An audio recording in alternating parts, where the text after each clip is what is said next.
welcome to Things Are Getting Strange, an X-Files Rewatch podcast. I'm Nick. And I'm Kim. We do have news this week, sort of. Very tangential news. Oh, yeah? Well, it's David Duchovny's birthday this week. Or last week. Last week. And Gillian Anderson's as well. Yeah, they're like 2 days apart. Kind of cool coincidence, that, really. Both Leos, would that make them? I don't know. I don't know how well two Leos are supposed to go together for our fanfic writers. Oh, no, yeah, but that's the actors, that's not the couple. True. Because I don't think... I think some fans of the series like to dream that David Duchovny and Gillian Anderson will get together as well.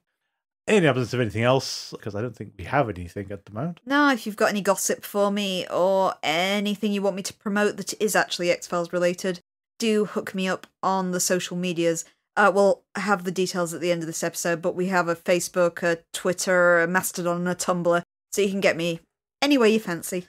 And an email. And our email, yeah. Yes, no Senate hearings on UFOs, no mysterious subjects on beaches, for now. No more gossip about the potential X-Files revival. No, not yet. I mean, we expect that to go quite a bit. So we'll move along swiftly to the old stuff. So first up this week, we have Musings of a Cigarette-Smoking Man. Directed by James Wong and written by Glenn Morgan, an odd distinction between the two of them for a change. First broadcast on the 17th of November 1996. Guest stars. Chris Owens plays the young cigarette-smoking man. He will reprise his role one more time in the series, and he'll also show up again in another episode, and I was actually very surprised at this one. Oh, yeah? He is the Great Mutato from the postmodern Prometheus. I can actually see it now I'm thinking about it, yeah. He was also in The Incredible Hulk. He was in Saw 6 and Saw 3D with an absolutely bizarre credit. Okay, I've seen all the Saws, but I can't place him. He's additional voices. So I don't know what on earth he's doing on these films, but he's additional voices. Oh, good grief, that would be why I don't remember him. Yeah. He was in Red, which was the Bruce Willis, Helen Mirren, elderly assassin thing with John Malkovich. Yeah. He was in Tech War. If you're in Tech War, I'm sorry, we've got to laugh at you. But we also have Morgan Weiser played Lee Harvey Oswald, whose only notable other credit was, can you guess? Space Above and Beyond. Exactly. And there's also Donnelly Rhodes, who played General Francis, who was in Cheers, but has been in the X-Files before, because he was Jim Parker in Shapes back in Season 1. Okay. And he's going to be in Millennium. The Smoking Man, armed with a sniper rifle and surveillance equipment, spies on a meeting between Fox Mulder, Dana Scully, and the Lone Gunman. Frohickey claims to have discovered information about the Smoking Man's mysterious past, stating that his father was an executed communist spy and his mother died of lung cancer, which caused him to be raised in various orphanages in the Midwest.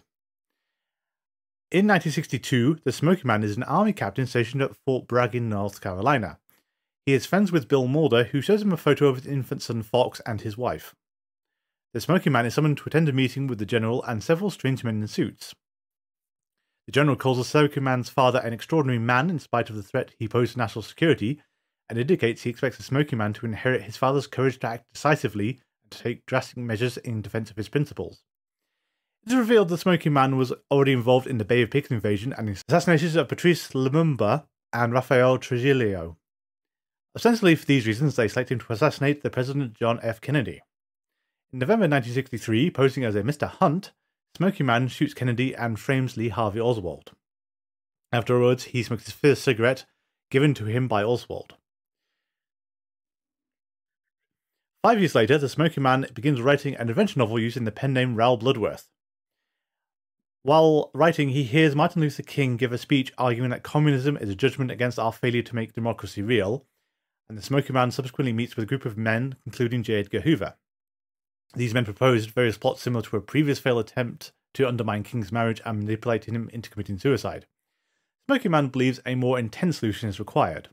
Unlike most of the men present, Smoking Man admires King but believes his opposition to the Vietnam War might convince African Americans to object to fighting. He convinces the group to have King assassinated and volunteers to personally carry out the assassination. In 1991, Smoking Man meets with subordinates discussing the orchestration of the Anita Hill controversy and the Rodney King trial, as well as Buffalo Bill's loss at the Super Bowl. He further reveals his druggings of a Soviet goaltender to ensure the outcome of the Miracle on Ice hockey match. He refuses to take a call from Saddam Hussein and is disappointed when he learns of Mikhail Gorbachev's resignation. He's invited to a family dinner by one of his subordinates for Christmas, but the Smoking Man declines and states he's scheduled to visit family. On his way out of the meeting, he distributes his Christmas presents to each of the subordinates, and they all receive the same gift, a striped tie. He leaves the FBI building past Mulder's office. Later at home, Smoking Man begins writing again and receives a phone call from Deep Throat, who meets him near the site of a UFO wreck. A survivor of the UFO crash is on life support and critically injured. Deep Throat and Smoking Man reminisce about multiple times they have changed the course of history from the shadows without any public recognition. Deep Throat persuades Smoking Man that the alien must be killed, according to the UNSC resolution previously alluded to in EBE, and stipulates that any signatory nation that comes into possession of an EBE will kill it. Smoking Man flips a coin to decide who will fill the obligation. Deep Throat loses the coin toss and reluctantly shoots the alien. Later in March 1992, the Smoking Man attends the meeting where Scully is assigned to the X-Files and eavesdrops on her first meeting with Mulder. 4 years later in 1996, he receives a letter telling him that his long-written novel will be serialized in a magazine. The Smoking Man types up his resignation, quits smoking, and excitedly seeks out a copy of the magazine at the newsstand. However, he finds the ending has been changed. Bitter, the Smoking Man sits on a park bench and talks to an unhomed man and delivers a monologue comparing life to a box of chocolates. He tears up his resignation letter and resumes his smoking habit, leaving the magazine at the bench. Back in present day, Frohickey admits to Mulder and Scully that the account he has relayed is purportedly based on a fictional story he read in a magazine to which he subscribes. Frohickey decides to investigate and verify the story. As he leaves, Smoking Man aims his rifle at him. Although it is a clear shot, he decides not to kill Frohickey, quoting aloud his own line from his unpublished novel, "I can kill you whenever I please, but not today." I know on Twitter this has become a controversial-ish episode. We can't talk about that yet. No, I believe from some people, it's another Marmite episode, as people either love or hate this one. Some of the reasons why people have given me that they hate this episode is because later things I think that the Cancer Man's going to do kind of tarnish their opinion of this episode in hindsight, so I don't want to judge it on that basis. Yeah. We'll see about that when we get to any relevant reputation tarnishes for the Cancer Man. I mean, it's kind of bizarre that we're going to get to the point of, we're going to touch reputation, despite the death, the murder, the cover-up, the cheating, the manipulation, all the sordid stuff he gets up to every week anyway. It's interesting that this was a controversial episode amongst the cast and crew as well, because a lot of people feared that you'd kind of tarnish the Cancer Man in some way because you're kind of removing some level of the enigma that he is, because up to this point we don't know anything about him. Yes, well this is the argument you get in the DC universe with the Joker. You don't give the Joker's backstory. Or if you do, you make it, there's a plausible deniability to say it wasn't that. I was actually going to cite the Killing Joke for this episode, because the Killing Joke has a similar structure where you give a rather comprehensive and compelling backstory for the Joker, and at the end infer that, parts of it might be true, parts of it might not, nothing might be true, where the Joker has a comment saying, if I had a backstory, I'd want it to be multiple choice. And it's also impossible to ignore, and from the comments it sounds like a lot of people did, in that Cigarette Smoking Man's novel, the Raoul Bloodworth Take a Chance novel, is basically autobiographical from the little bits we see of it and we hear about commented. Because it's all about cover-ups, assassinations, and alien invasions and things.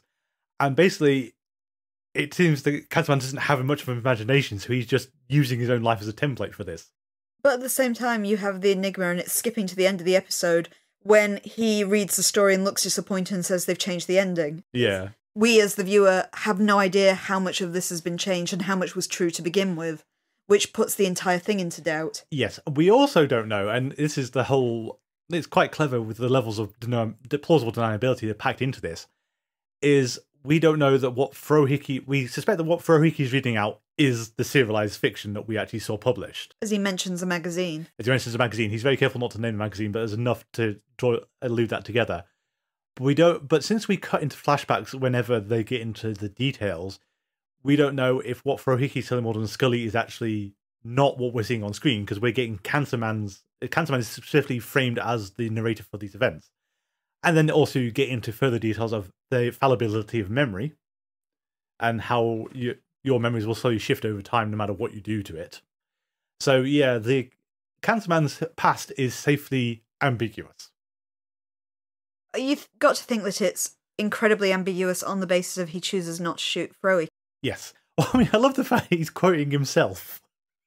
But if he'd been scared that Frohiki had given them enough to identify him, he would have killed him. Yes, absolutely. So the fact that he sort of lets him off, and I suppose the other angle that's sort of fascinating for this episode as well is that as much as the Lone Gunmen operate on this whole paranoid, secretive seclusion thing, they've got their wiretap things to investigate for bugs, they've got their countermeasures, and the Cancerman just flips a button and just undoes them all. But this seems to know who they are. And that's enormous, and they have no idea that they know exactly who they are and what they're doing. It kind of diminishes the power of the magic bullet in this one, in the fact that the Syndicate has not moved against the Lone Gunmen mean that they're not afraid of them. No, and it's even... I mean, that does tie back into things like Wet Wired, where they're left holding that device they pulled from the cable box, and he does not care. It's also the fact that the Thinker, their informant, was assassinated immediately or disappeared immediately. Yeah. But the Lone Gunmen themselves haven't been taken out. No, and so that's an interesting difference to how the X-Files goes, because Cancerman seems to be the person that will mop up everyone, regardless of whether they've actually been able to receive the information, unless they clearly know that they're there. And we get into this whole thing of, I think we mentioned it a while back, of Mulder's role in all this. Is he actually to pull focus off things, and the Lone Gunmen are another way of pulling focus off of what's actually happening? You've mentioned before the Futurama one with the guy who takes the photograph that no one believes. It's that kind of idea, is you have the person whose theories are so outlandish that everyone dismisses them. Yeah. So you don't look at the kernel of truth in them. Exactly, and it's entirely possible that's why the Lone Gunmen are allowed to continue operating. They might get close to things, but not in a position to actually disrupt anything. No, true. It's also interesting, I was going to say it before, but you kind of skipped past it, is that the original script and the original shooting of this episode, Frohiki was assassinated at the end of it. They decided not to go with that in the end because they felt that it made the episode too concrete. You know, if Cancerman had to assassinate him, there's the enigma gone. That's fair. I mean, I also like to think it would make working with Tom Braidwood a bit more awkward with the whole, I get to do this every now and again and you killed my character off. How dare you? Because he's just on set anyway as a director of photography. Poor Langley and Byers still going, apparently, without Frohiki. I don't think Langley's actually in this one. He's not credited because I think he doesn't speak. Is it just Byers? It's just Byers. It's Byers and Frohiki, the only voices you hear. And it wasn't meant to be a week off for Duchovny and Anderson, but basically it turned into that because everything is stock footage or voiceover. True. But to dig into some of the more interesting bits and pieces in this episode, and it's a, kind of a blink and miss it, and I don't think I ever picked up on it before. It's when Bill Mulder, and it's the same Bill Mulder we saw in Apocrypha, interestingly, but it's not the same Cancerman, is he shows Cancerman the picture of his wife and son while Cancerman is reading. And it's the fact that Cancerman sort of looks at this photo and hangs on to it, because he's looking at it just before the Martin Luther King Jr. assassination. It's really odd, and I think you can also read something into that by conjecturing the fact he says, I'm going to spend Christmas with my family, and then immediately walks past Mulder's office as well. We're hinting at something. We've already got a hint at an extramarital affair. With Tina. Yeah. I'm wondering if we're leaning into the Mulder's dad may not be who we think is Mulder's dad. Yeah, and from memory, this was I can't remember if this gave rise to or was actually... I forgot the name of the episode. What came before Herrenvolk? Talitha Kumi? Talitha Kumi. I can't remember if Talitha Kumi was where that originated, or this had been circulating from a while, but certainly speculations about Mulder's parentage were in the air around this time. Again, it's an odd detail to put in, is if we're We've got to assume, I guess, then, that what we are witnessing is Cancer Man's memory and not what Frohiki's saying, because I don't think Frohiki would mention, and then he was standing there with a photo of you, Mulder. Well, yeah, you think also the Bill Mulder character appearing in the story would cause Mulder to go, wait, what? Yeah, that feels like a contradiction to what we previously knew about the Cancer Man and Bill Mulder's relationship from Talitha Kumi. Yeah, and I'm not sure if this is plausible deniability or this is people are fudging timelines, because we know Morgan and Wong have contradicted things by not watching other episodes, because that's how Little Green Men happen. True. But you have that issue of their relationship previously has been portrayed as being very different. I guess we're only seeing snippets of the Cancer Man's backstory, so you could say things like Bill Mulder was his war buddy and he brought him into the syndicate that way. Yeah. And we also got to assume that what we're getting is a heavily abridged version of the story anyway, given that we don't get how he was inducted into the conspiracy, because he's doing kind of mundane political conspiracy stuff in this episode. He's not doing the weird X-Files conspiracy level stuff until the meeting with Deep Throat. I saw comparisons with this written online to the start of Apocalypse Now with the way Martin Sheen's character is sent to assassinate Colonel Kurtz. Yes, it's the talking around what you want them to do, but if you know what they're asking. Yeah, which interestingly also ties into the Roman Le Cliff means a novel with a key. Ah, okay. A novel with a key in literature is the idea of it's a true account that's been portrayed as being fiction, where the key wouldn't actually be in the text. The idea of the key is if you know what they're talking about, you know what the true events are. Which is that thing I like when the consortium, the syndicate do it. Like, it's when they say UFO, that's too direct, but they always talk they're illusion. Yeah, it's the final solution. Yeah, it's that kind of thing where, it's something that seems innocuous, but if you know, you know. Yeah. I mean, it's like when they said our friends, and in Paperclip, and you can interpret that as the CIA assassins. You can also interpret it as the aliens who showed up. We don't know which one it was. Or both. So I like that, and we also note that Ramona Clef is the name of the magazine that it was being serialized in, because that didn't come up in the synopsis. Yeah, sorry, that's where I got Ramona Clef from. I wasn't just pontificating. No. You kind of knew it was always true, sort of, and I think Talitha Kumi alluded to it. But to actually see Deep Throat and Cancer Man talk to each other, that's really odd when you think about it. Given that the way, if you were asked to typify them in season 1, and anything past season 1, Deep Throat is on the good side, and Cigarette Smoking Man is the villain.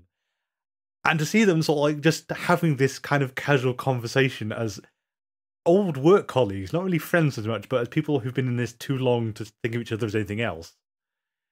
And just see them talk about these things is just shifts your opinion of Deep Throat, I think. Because we always knew he was not on as much on the level as he wanted to make out, but he was willing to go to bat for Mulder ultimately. There was a really interesting conversation with Deep Throat late in this episode where Cancerman says something like, "You've killed more people with your lies than I have." Yeah, and we don't get into how and why what Deep Throat has done over the years. We know that Deep Throat is powerful. We don't know exactly who he is. No. Though it does potentially give his name as Ronald in this episode, which I thought was kind of interesting. I'd also thought it's a nice touch for him to lose the coin toss and have to go and shoot the alien. Yeah. And that feeds right back into EBE, which I think was also Morgan and Wong, which explains why this connects so gracefully, of how he insinuates in that film he did it that time as well. So it's a case of, this is his first one. He's killed God knows how many in 5 years or something.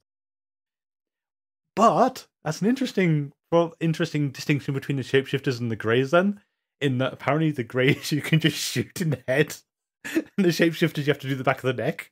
Again, we don't know what we're seeing is true. We don't. But the insinuation there is just, you just need to hang on it. Fine. You've still got the idea that their blood is toxic in the fact that Deep Throat puts the respirator on before he goes in. Yes, and I also equate it back to Little Green Men, where Mulder tries to shoot the shape in the doorway, and the gun doesn't work. Yeah. So I think if they're conscious, you're out of luck, but since it's in critical condition, it can't do anything. True. At least that's how I interpret it anyway. I also like the portrayal of the real-world events in this episode, because we've talked about the alien a lot, but the first 2 chapters we see of the Cancerman's life is him assassinating JFK and Martin Luther King Jr. Yes. Which is kind of interesting as they feed into like real-world conspiracies about the events. Absolutely. because you have the whole thing. It's even the aliases he uses, I believe, kind of correspond with real-world conspirators and things like that. Oh, okay, that's kind of cool. But the JFK one with the idea of the magic bullet, so it's the whole, the shot isn't being fired from the book depository, it's been fired from the sewer. Yeah, I mean, I thought that the odd thing about that version of the conspiracy, because you normally get, I mean, the one I keep coming back to is always Red Dwarf, where basically we are firing from so many different angles. So the interesting thing about the assassination is usually you get multiple gunshots from places. This is probably the only one I've seen where Lee Harvey Oswald doesn't fire a shot.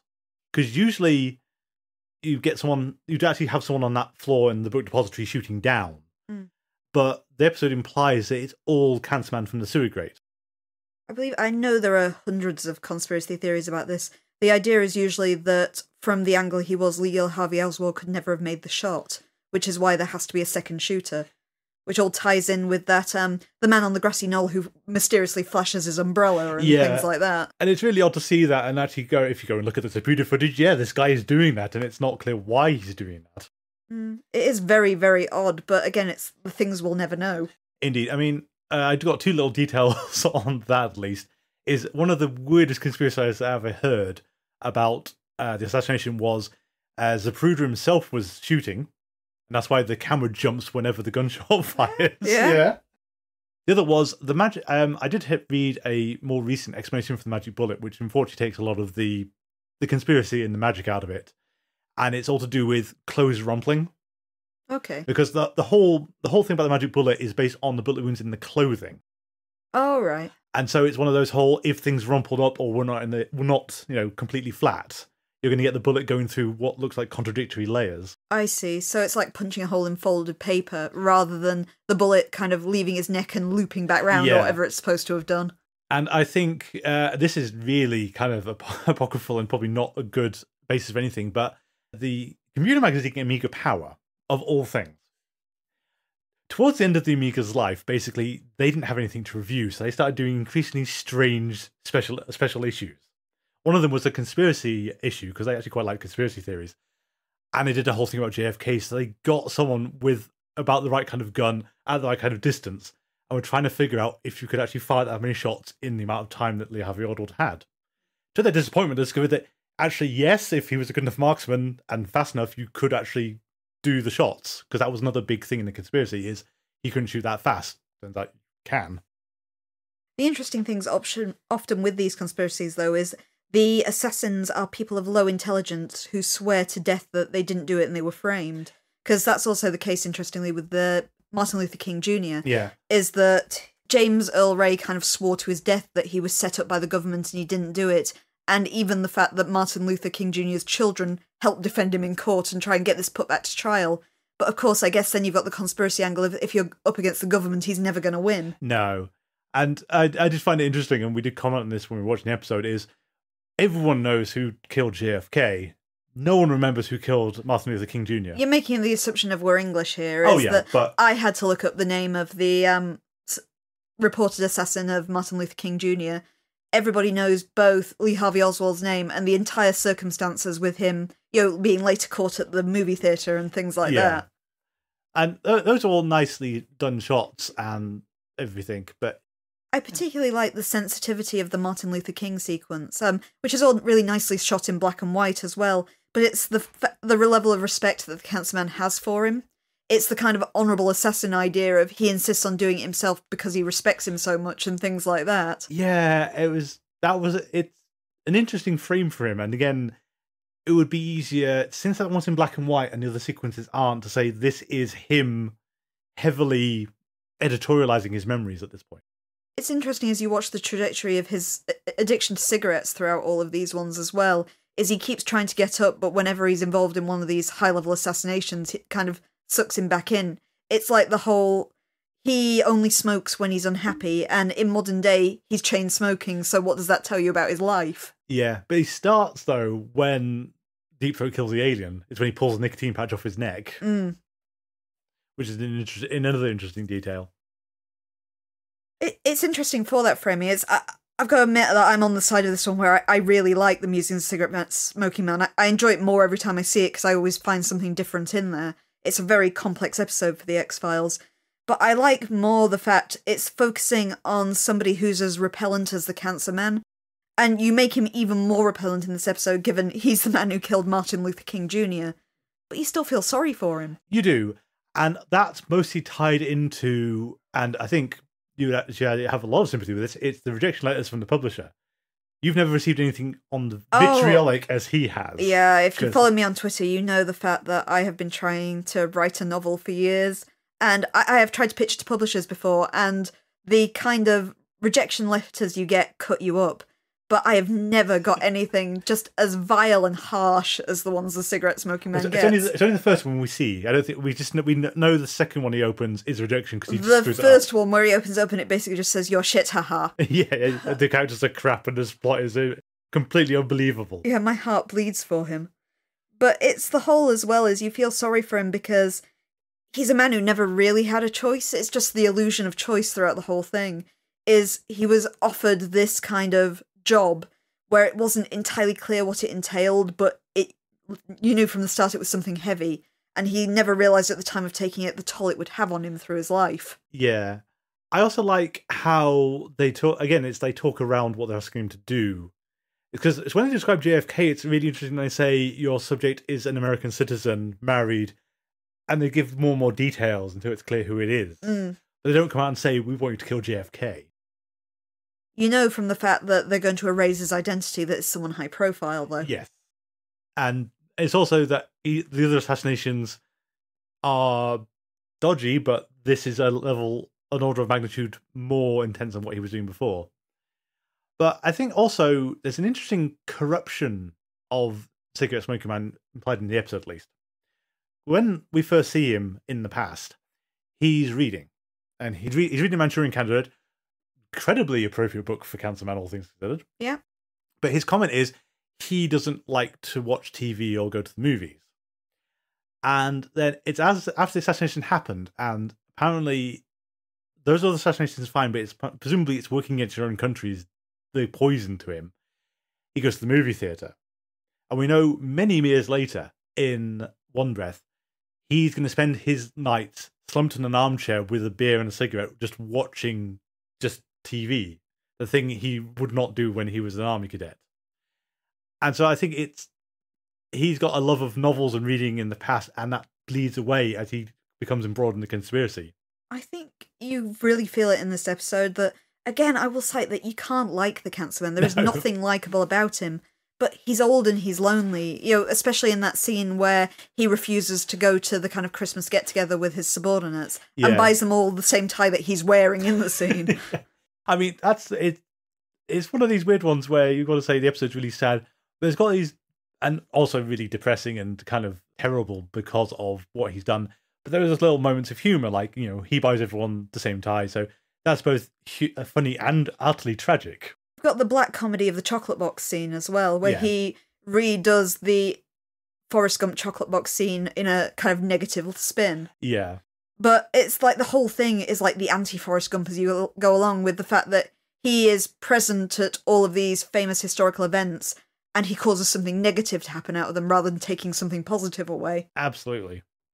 It's kind of charming just to see how proud he is of his writing each time, because every time he sort of finishes a page, he's really proud of what he's done, and no one appreciates it. It's when he gets that phone call from Roman LeCliffe as well, where he's already got ideas of what he wants the cover art to be like as well, and they kind of put him in his box while he's on the phone call. Yeah, so the cutting remark of, that's why we like to work with young writers. It's like, ow!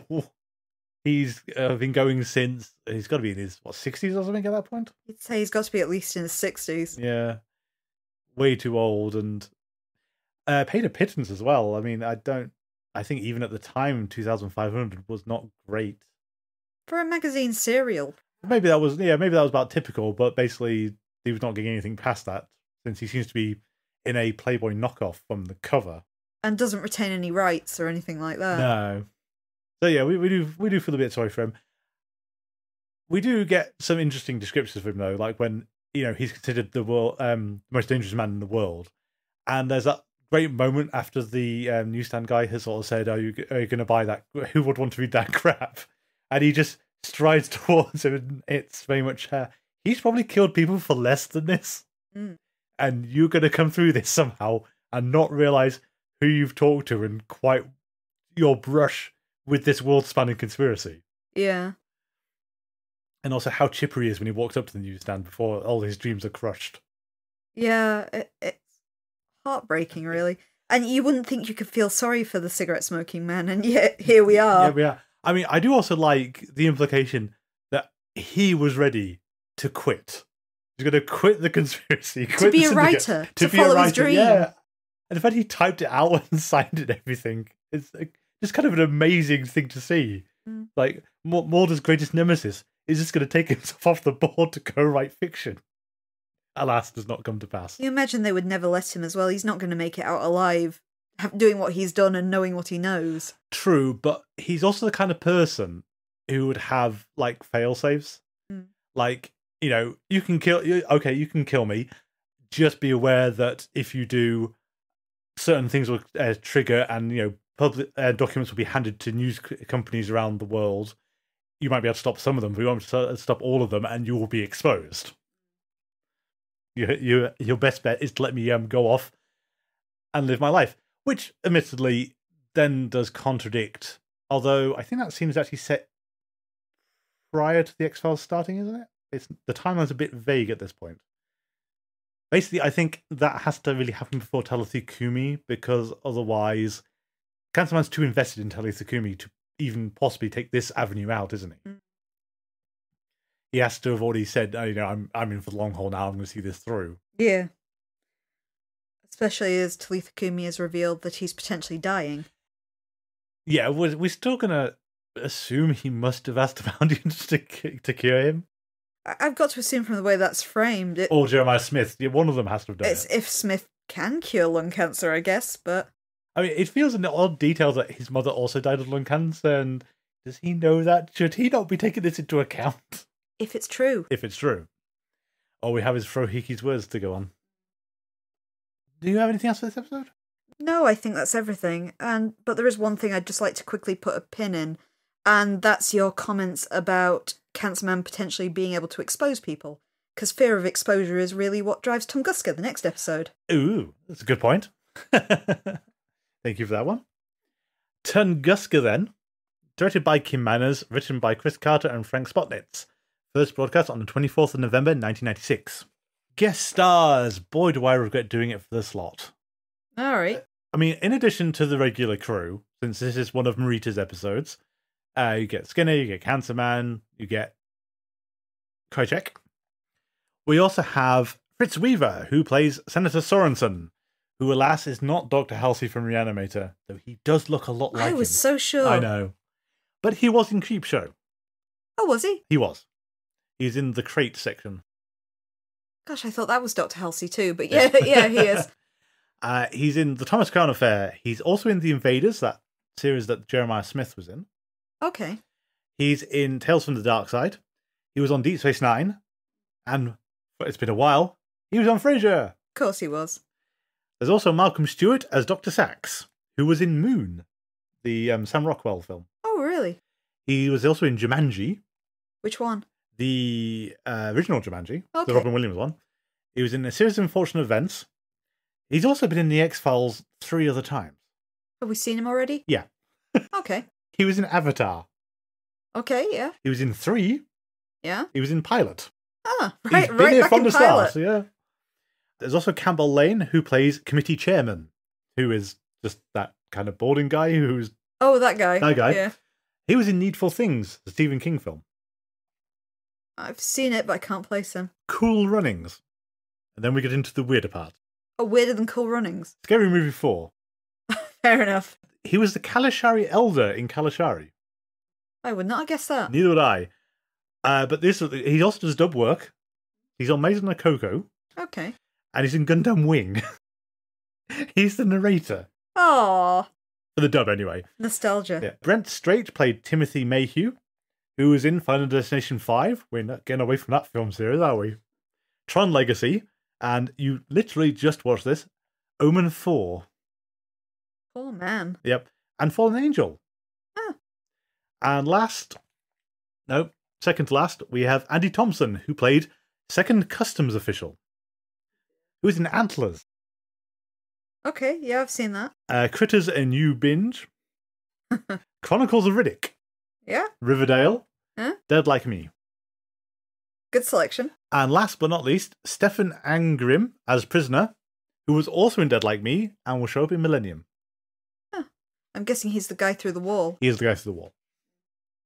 So would you like to give us a synopsis for Tunguska? Sure. Our episode opens this time as Scully is brought before the Senate Select Committee, being questioned about the whereabouts of Mulder. Scully tries to answer the committee's questions and attempts to read a prepared statement which denounces the conspiracy within the government. Senator Sorensen keeps interrupting, trying to get Scully to reveal Mulder's whereabouts, something she refuses to do so for his safety. He threatens to hold her in contempt of Congress. The episode then cuts to 10 days earlier as a courier returning from the Republic of Georgia is searched by custom officials at Honolulu Airport. One of them removes a glass canister from his briefcase, and even though the courier warns him that it contains biohazardous material, he drops it and accidentally breaks it, exposing both the men to the thing that was contained within, the black oil. Meanwhile, in New York City, we see Mulder and Scully taking part in an FBI raid against a domestic terror group. Mulder is present because he was tipped off by someone within the group, which is revealed to be a very alive Alex Krycek. He tells them how the terrorist released him from the Miso Shiloh, where he had been trapped, and he has been working with them ever since. Due to the multiple attempts at Krycek's life, Krycek has now turned against the Cancer Man, and tells the agents that he can help to expose him and the syndicate he works for. Krycek takes them to Dulles International Airport, where they try to apprehend a second courier who is carrying a diplomatic pouch. He's also come from Russia. The courier runs and leads them on a pursuit through the airport, but drops the pouch before he escapes. The pouch is revealed to carry a very ordinary-looking rock.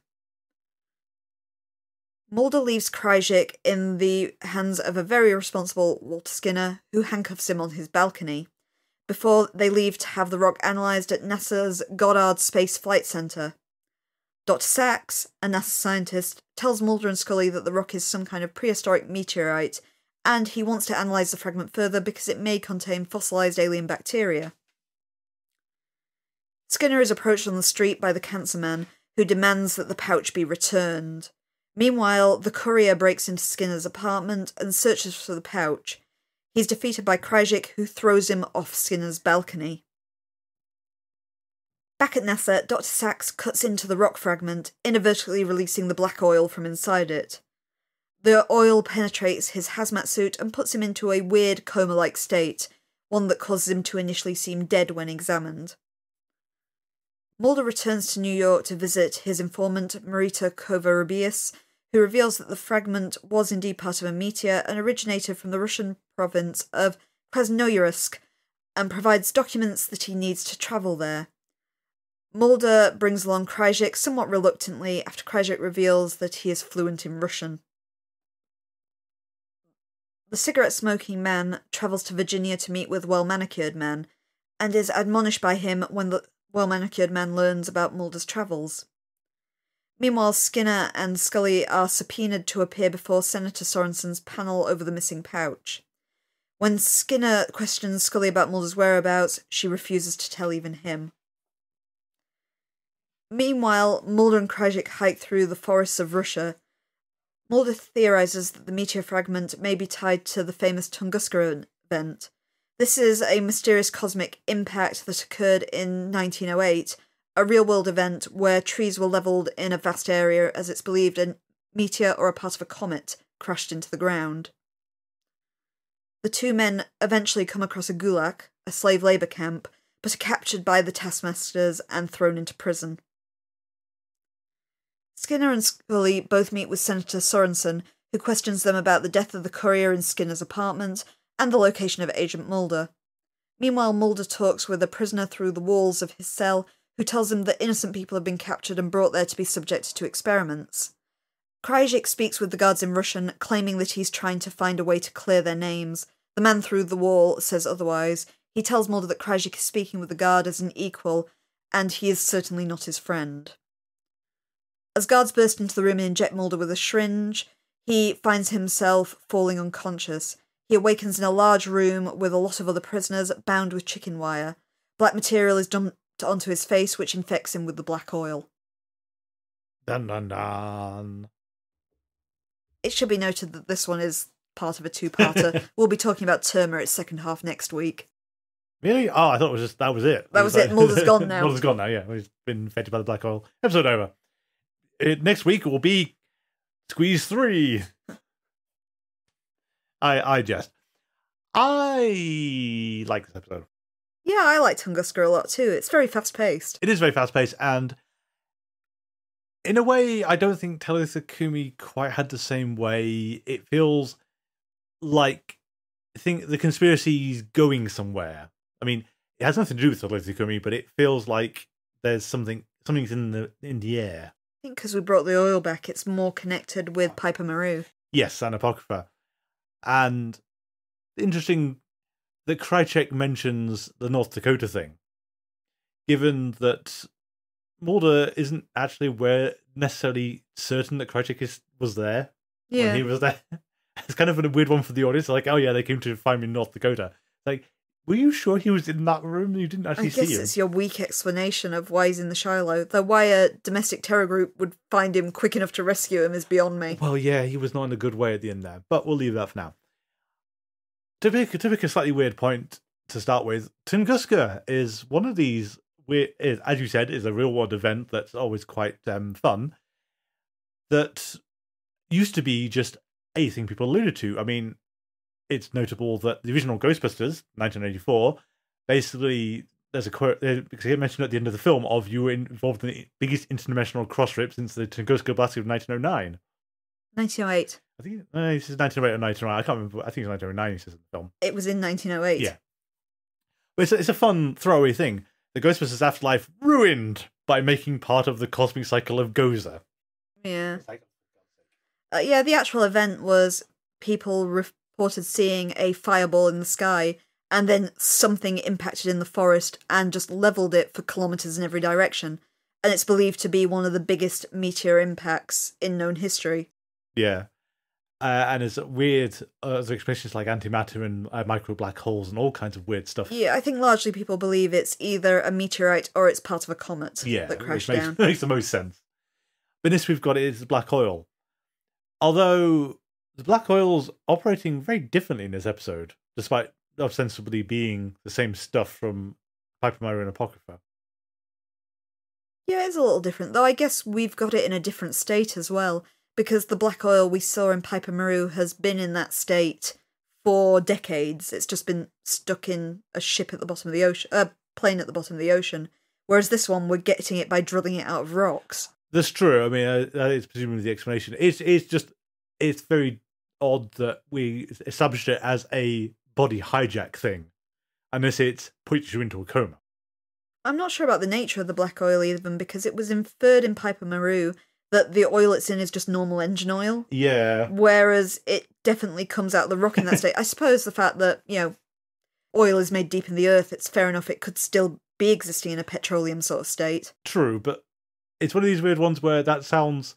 I think it was fine in Piper Maru and Apocrypha, but because there's a lot of... It wasn't clear where it came from, was it, ultimately? It's down in a plane as well, and, planes have fuel, so fair enough it could have got into this petroleum some way. But if you're drilling holes or cutting apart a meteorite fragment, petrol is a processed stuff, it's not naturally occurring. Mm.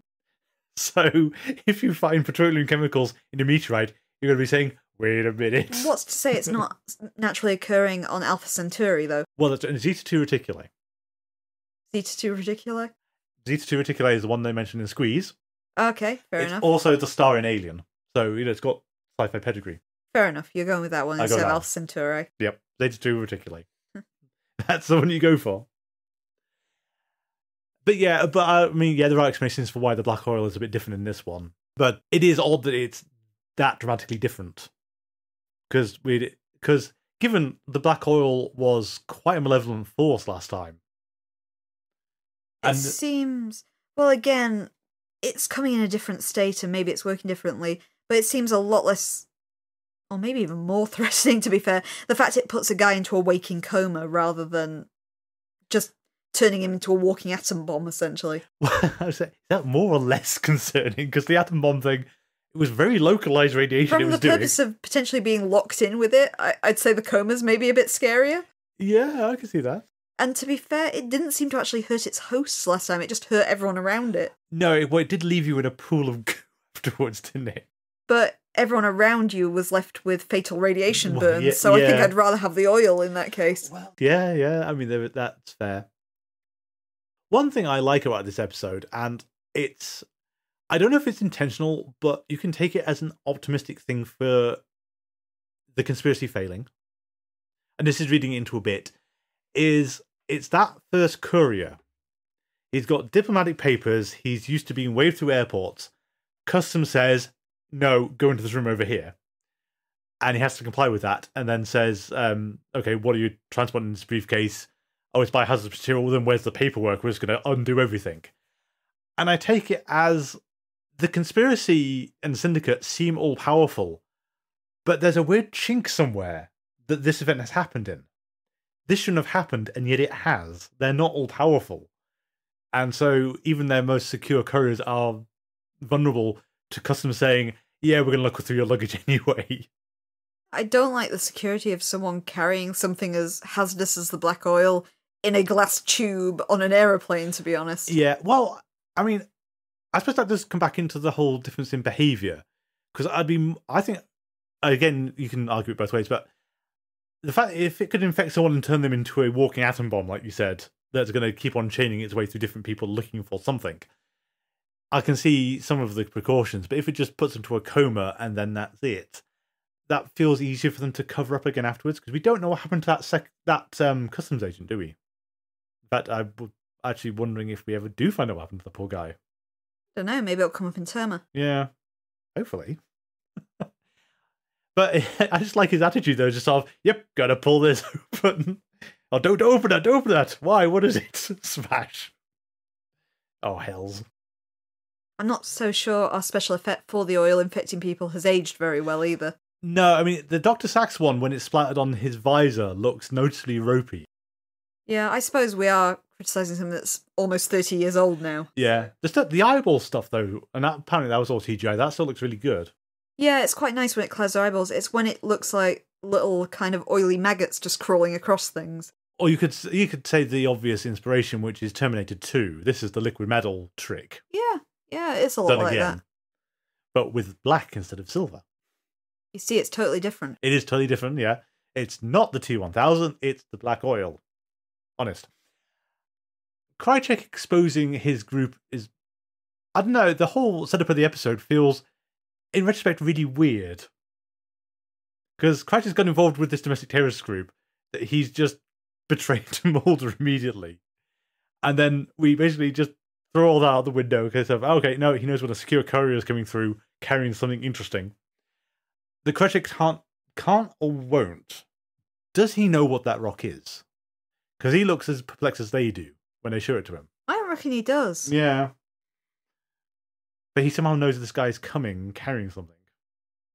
I mean, to be honest, though, Mulder and Scully shouldn't be so dismissive.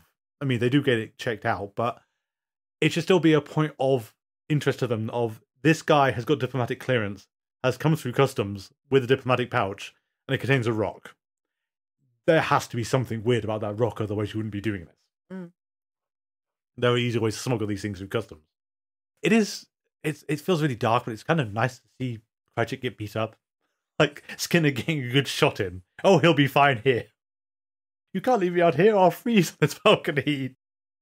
I just like anything that shows Krychek in peril, to be honest.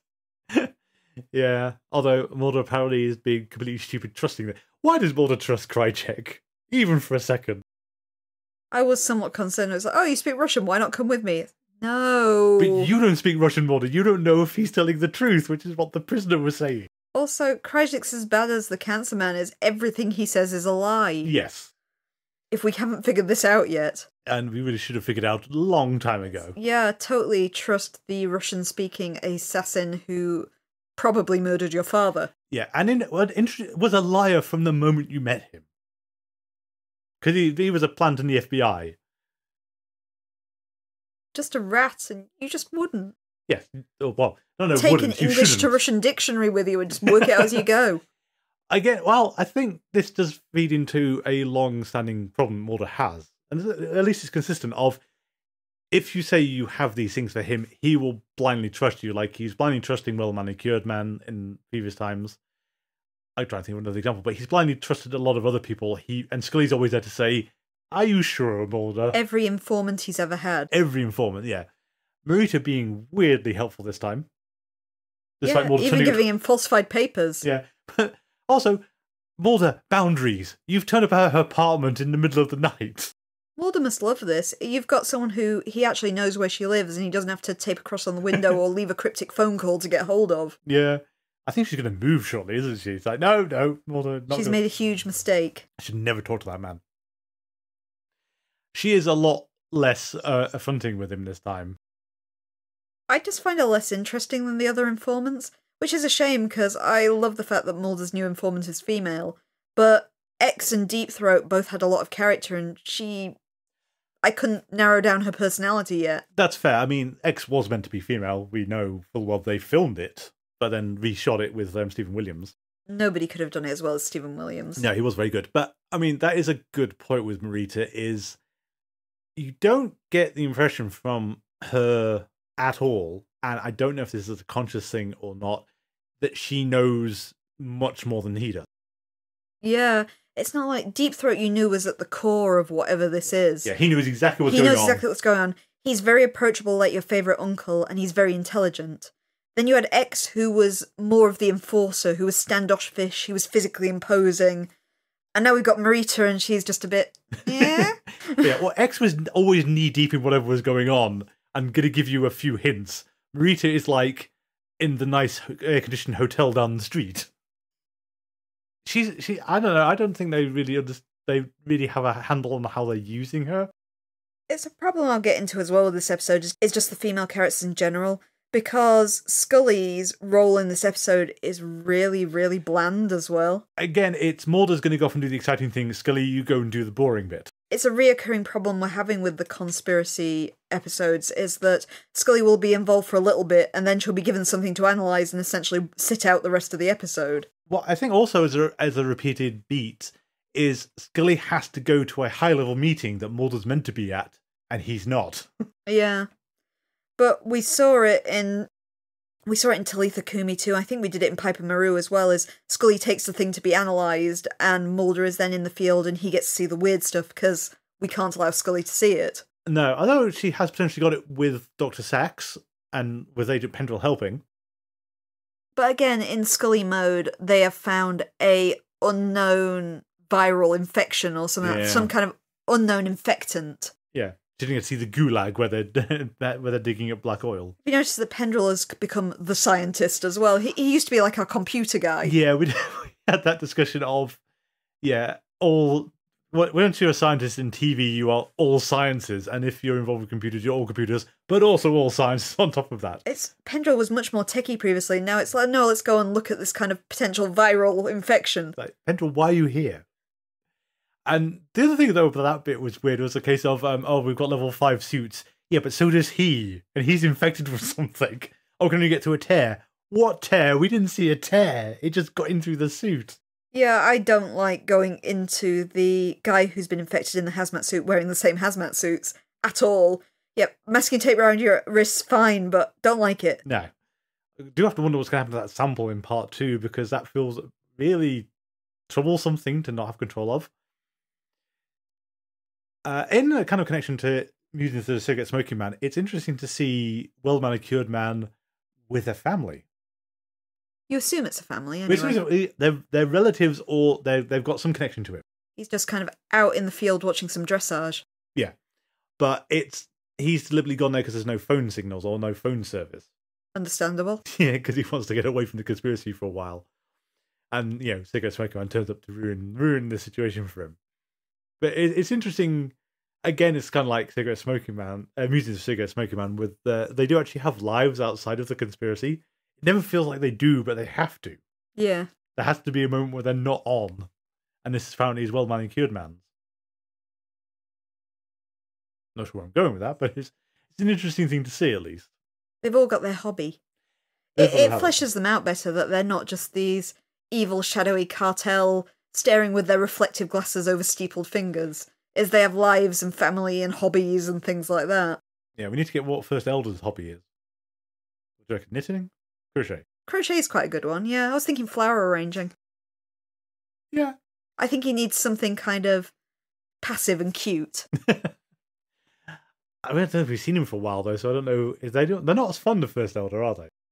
It's a shame. I do think Well Manicured has more presence, but I like the kind of difference between him when you've got this kind of sophisticated English gentleman and essentially a mafia don next to him. Yeah, and whatever the hell's the good Pokemon is. While Scully gets kidnapped a lot, Mulder gets captured a lot, I feel, in the X-Files. It's not got the same feel. It's not got the same feel, and the implications are very different from a writing stance, but this is Mulder has gone to a place, been captured again. It's a lot of sheer stupidity on Mulder's part because he basically walks into a gulag. Yes. You could be a bit more subtle with digging under the razor wire, and on the tree line you could have hidden in the tree line before spying on the prisoners. Interesting for your trivia as well, that's real razor wire. Oh, okay. Apparently it was very upsetting for the actors, but they tried with rubber and it didn't look right filmed, so they made the actors actually dig under sharpened metal razor wire, which they weren't too happy about because of safety implications. I can well believe that being an uncomfortable and unwanted situation. Yeah, I don't have much trivia for this episode, but there you go. That's what I got. Thanks, Chris. Or whichever one of you is responsible for that one. There is some interesting implications about the prison, at least. At least we've got... Mulder gets injected with two things before the final shot. We assume the first thing is an anesthetic before he's sort of put into chicken wire. And there's an injection site on his arm we see just before they sort of pour some black oil on him. Oh, really? Yeah, there's a little bit of cotton wool taped to his arm. Almost like he's had a smallpox vaccine. Almost like he's had a vaccination of some kind. We need to see Terma really to see what the implication of that is, but we could make an educated guess there that maybe the black oil can be fought back again. So, like, we're testing a vaccine? Yes. Interesting if true, and interesting implications for Mulder going forward then if that's true. Although it's kind of a bit of a shame that the black oil is operating differently, because how a profound experience would it be for Mulder to be taken over by an alien organism? And I don't think people in Piper Murray remembered it happening, did they? No, nobody remembered having the oil in them. Yeah. So just him, the feeling of being overwhelmed and then coming to sometime later, having done God knows what an effect that would have on Mulder, because that's more of a direct interaction with the supernatural than he's had for a long while. But sadly, he won't remember it. He won't remember it, but he'll know something's happened. But he's not going to get that if that is a vaccine. True. It's interesting, I didn't notice that, but the fact that this is Russia developing a vaccine, and we know that America has potentially been developing a plague. Yeah, but they've also been carting bits of rock that contain the black oil back to the US for some reason. You're feeling a very kind of Cold War feel to this. It's moves and counter moves. Yeah. So Russia have said, "Yep, we're not doing whatever." The black oil has become more of a conspiracy thing, because as much as we tied Papa Maru and Apocrypha into the conspiracy at large, it only kind of affected those two episodes, but now we're kind of dragging more of an international conspiracy into proceedings, aren't we? I'm game. The black oil is one of the best things they've introduced to the X-Files. Oh yeah, it's a more truly unique alien concept than we've had. It's much more interesting than our dancing grey aliens in hallways. I'm totally on board if we want to just turn this conspiracy around and focus on the oil, to be honest. No, that's fair. It's also, but again, they come back to the whole, it's not as malevolent as it was, because I think that was part of the charm in Piper Myra and Apocrypha, was this thing is actively dangerous. It can be an infiltrator, but cross it and it will potentially just murder you. It's the fact it's sentient in itself as well. So you've got this idea of it, if what you're saying is right about a vaccine, of like a sentient bacterium. Yeah, which is a very odd concept. Yeah, I'm sold. I'm interested to see how this is going to develop into Terma. Yep. I quite like the entire scene at the Gulag as well, as stupid as it is that Mulder has wandered into this situation completely naively. Trusting Krycek. Trusting Krycek, yeah, but I like the whole exchange through the wall with the prisoner who we only see his eyes, because it's very reminiscent of V for Vendetta. Yes, which I would not be surprised if was an influence. I'm sure it was. I don't imagine you had the film of V for Vendetta at this stage, but you would have had the comic book. It's very much that same feeling, though, of the conversation with the unseen person through the walls. Yeah. The one the actual helpful voice. Mm. Who's going through the same thing and has been going through it for longer and knows what's going on. Yeah, I mean, there was the whole thing about you've come here to die and the test. And it's the screams from everyone else around Mulder when it starts is actually quite chilling. Because it's not... That whole sequence is really scary, and it's comparing with what we saw of Scully's abduction, which was very clean and very white and very sterile, though still scaring. Yeah. Is you've got this gritty, industrial, kind of Soviet version of it with naked men chained to tables with chicken wire and just almost like a gas nozzle over their heads spilling the black oil onto them. Yeah. It's really, really kind of this scary World War II concentration camp feel to it. Yes, which I imagine what they're going for. I mean, we are completely buying into the kind of pop culture view of Russia, and Russia kind of set stuff of it's always going to be clunkier, dirtier, and more low-tech than the US stuff. You've got the idea of the gulags were inherently terrifying because it's not something that we ever really talk about much, but it's this World War II trivia is many more people died in gulags than they did in concentration camps. The concentration camps have the wider shock to them because it was largely targeting entire social groups. Yeah. Whereas gulags was any dissenters were just flung into them.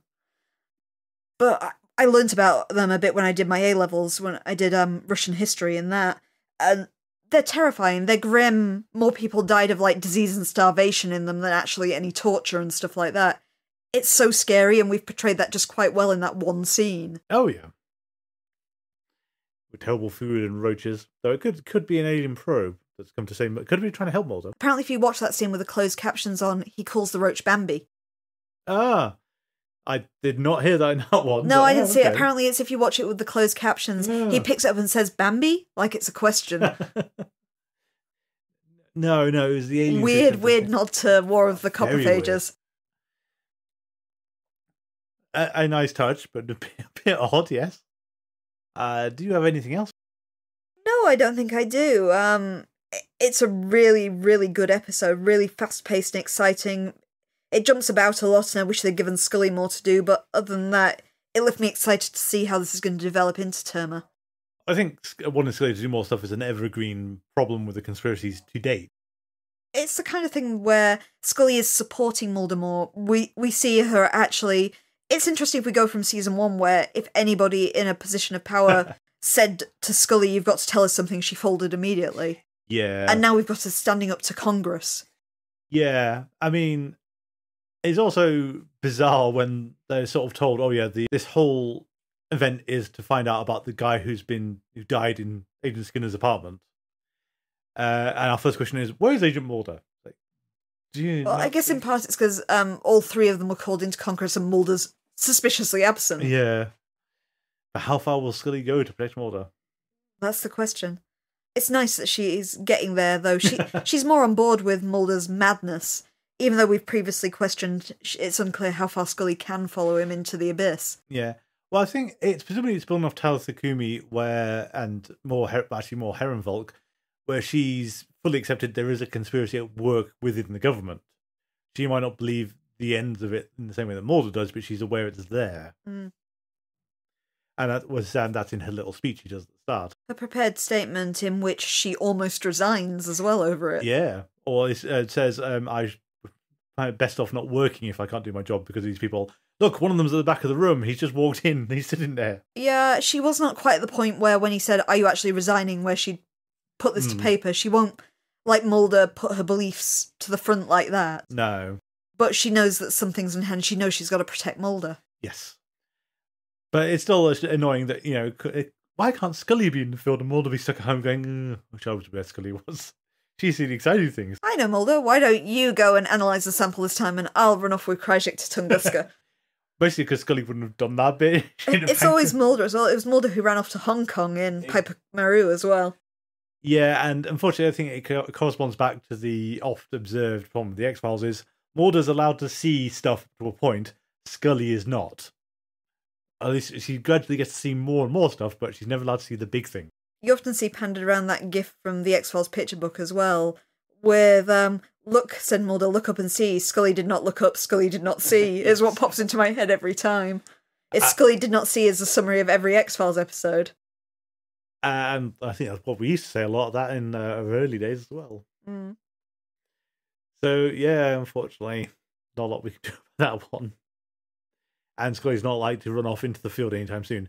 Paperclip, then, is still one of the odd ones out where she actually got to go to Conspiracy Place and see conspiracy things. She almost did in Apocrypha as well. It's just the Cancer Man stopped them before they managed to go through that last door. Yeah, I suppose they were both there together. And so it's the whole Mulder seeing the alien spaceship isn't a big thing, but Scully seeing it would be the interesting thing.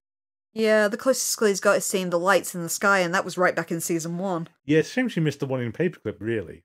Although, still not going to get into what the aliens were doing in that mine. Like, did you beam them down and have them run past through the dark and then beam them back up again? What are you doing? You're the most diminutive ones as well, because they're only hip high. You want on the small... Okay, it's like the Urkins in Invader Zim. You're small, so very small. God, can you imagine if the aliens were the Urkins? I'd love it. I hope there's a fanfiction that's done that. Someone must have done it. Please let us know if there's an Invader Zim X-Files crossover, because I'm very curious how that works. I want Dib's little shadowy cabal to be the Syndicate. Well, they're kind of more the Lone Gunman area, aren't they? Yeah, I guess he is, with Agent Mothman and all the rest of it. Yeah, they're more the Lone Gunman kind of area. But yeah, I'd be very amused to see Mulder trying to deal with Urkins. And given the multiple types of aliens, there's no reason why you can't throw the Urkins in there as well. Scully Autopsy and Gurr could be fun. Yeah. It's an extra layer. It's a zipper. Underneath it is a robot. Give me dag. Yes, I've been wondering about that. Well, next week we have completion of this little storyline from Tunguska, which would be Terma. And it's been so long, I can't remember if this is going to pay off or not be like most of the other conspiracy episodes of urgently clawing back all the revelations at the last second. No, it's been so long, I can't really remember where this one goes. So it's all exciting to rewatch it. Yep, that'll be good. And we have Paper Hearts. If you'd like to get hold of us, our email address is thingsargettingstrange42@gmail.com. You can also find us on social media. We are on Twitter and Tumblr at GetStrange42, on Mastodon at GetStrange42@universedon.com, and on Facebook you can find us by searching for Things Are Getting Strange and X-Files Rewatch Podcast. We have a Patreon, patreon.com/thingsargettingstrange. Only one episode of the Let's Play so far because audio issues with the second one. We might have to redo it, or I might be able to fix it. We'll have to see. I know. That means I have to find that bullet in that warehouse all over again. It'll be faster this time. You think? I think.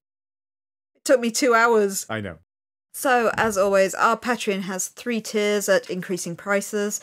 If you fund us at any tier, you will have access to the Let's Play and anything we might do in the future. Novels, other video games, and comics. Mostly the plan, aren't they? Yep, that's what we've got planned for after the Let's Play of the PlayStation game. 3. Our theme music is Envisioned by Kevin MacLeod. You can find that on incompetech.com, licensed under the Creative Commons by Attribution 3.0. Thank you all for listening, and until next week, remember, Life is like a box of chocolates.